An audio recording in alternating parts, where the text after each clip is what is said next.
I'm talking about bioaccumulation. So the reason why it's important to consider the products that you're putting inside your body is this term, bioaccumulation. What does it mean? Bioaccumulation is the rate at which we are ingesting toxins and accumulating them inside the body. What I want everyone to understand is that our body is a beautiful machine and it is able to detox a lot of the toxins that we put in it. And so I've put together this little example for you to understand bioaccumulation in a broader sense. So in this demonstration, this basket represents the body. And I just want to generally go through a day so we can think about the different types of ingredients that we're putting on our skin, inhaling through the air, and putting in our body that our body has to digest and excrete. So we wake up in the morning and maybe we wash and shampoo and use toothpaste, maybe we put on some deodorant. These are all ingredients that we ingest, maybe even before we have breakfast. So things like that might be parabens, which are common preservatives in cosmetic and skincare products.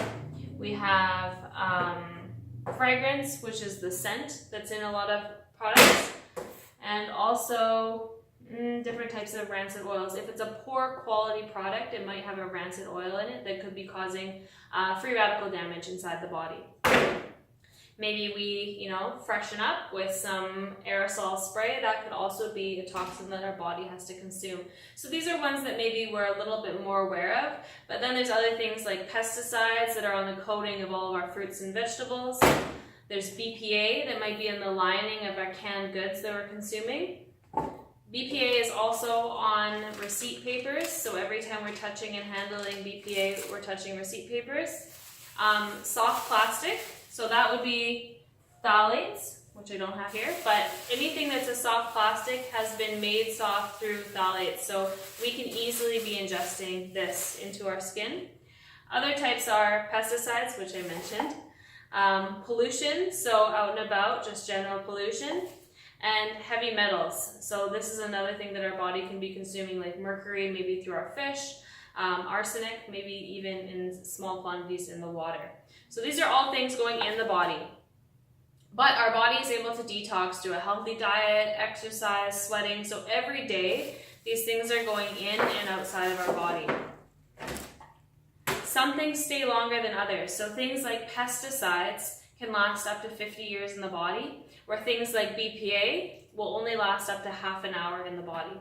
And the thing that we need to think about is the rate that we're putting things in and the rate that our body is able to process it and taking it out. So every day from waking up and brushing your teeth to going to bed and brushing your teeth, we come in contact with all these different ingredients, and it's going to look something like this, right? There's coming in and going out. We're sweating and we're exercising and then we're ingesting more. It's coming in and coming out.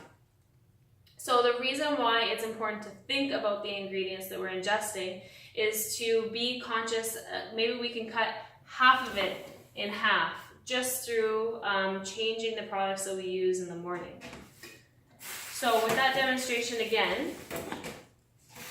if we think of maybe choosing a more non-toxic shampoo, conditioner, face care line, cosmetics, toothbrush, we can actually eliminate up to 100 different ingredients from going into our bodies before our first cup of coffee. There's some things that we can't prevent, but if we start to think about the things that we're ingesting through the products we choose, our body can be more equipped for its detoxing. So it looks a little bit more like this.